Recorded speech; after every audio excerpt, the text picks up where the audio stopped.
FabFilter Pro-Q is a fantastic update with a lot of quality of life improvements and some really useful new features. Now, I want to start with what's called EQ Sketch. Now, often when we're starting from scratch on a track, we need to draw in more than one note at a time. And on an analog console, you could get your hands on a couple of knobs, make a couple of twists of dials, and get something in place pretty quickly. Well, here, they're trying to emulate that kind of analog workflow by allowing you to just sort of freehand draw with the mouse to sketch in a broad curve. Now, there's two ways that this can be enabled. The first is, by default, when we click under the Help menu, we have Auto EQ Sketch enabled.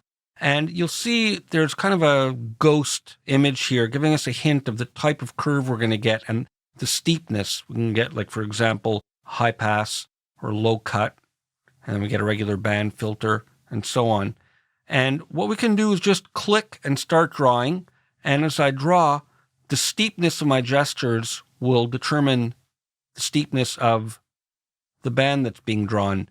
Now, if I don't like what I'm doing, I can always trace backwards. I haven't taken my hand off the mouse yet, and maybe I want something a little more general there. Or maybe I don't like that. It's too steep and too high. All this from broad gestures. Now, when I release the mouse, it's going to put in a usable interpretation with a manageable amount of nodes. We're not going to get 15 or 20 nodes, and this is easier to kind of manage. Now, if I don't like it, I can always hit the undo button, and I just undid those little moves I did, but it'll undo the whole thing. And I can try again and just freehand draw what I want. And again, it's meant for kind of painting in the broad strokes. This isn't meant for surgical. So again, I'm going to undo, and let's say I get something I don't like. I can always hit this EQ Sketch button at the bottom, and that'll initialize it, and we can start over. And when we're in this mode, we get a more detailed kind of hint in terms of the shape. I don't have my finger on the mouse button yet, so it's giving us a more colorful, less ghosted version of what's going to happen. I'm going to turn that off for a moment, and again, I'm going to undo.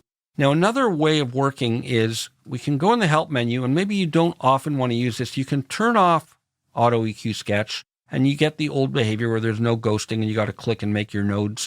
And you can then just manually enable it there when you want to do the freehand drawing.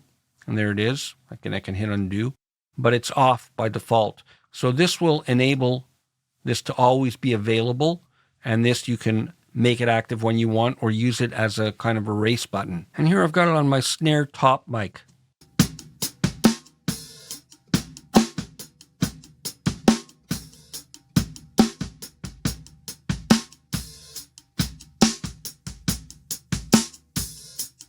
That's a pretty nice starting point. Try something different.